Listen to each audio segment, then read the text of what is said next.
ইব্রাহিম আলাইহিস সালাতু ওয়াস সালাম তিনি জীবনে তিনটা হিকমতপূর্ণ কথা বলেছেন। কয়টা? তিনটা হিকমতপূর্ণ কথা বলেছেন। মাঝে মাঝে তিনি কাঁদতেন, আর এরকম প্যাঁচ খাটে আমি কথা বললাম কেন?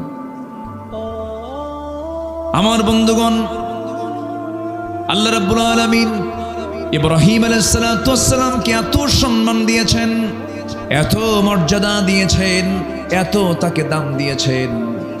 আল্লাহ রাব্বুল আলামিন তাকে একটা দুইটা পরীক্ষা করেন নাই, প্রত্যেকটা পরীক্ষায় তিনি ইব্রাহিমের মুখ থেকে চুল পরিমাণ কখনো নাশকর পান নাই। যেরকম সুবহানাল্লাহ।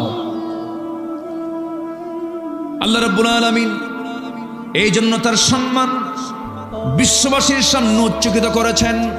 সূরাতুল হজের শেষ নম্বর আয়াতে আল্লাহ রাব্বুল আলামিন বলছেন, ঈমানদারকে ডাক দিয়ে বলছেন, ইয়া আইয়ুহাল্লাযীনা আমানু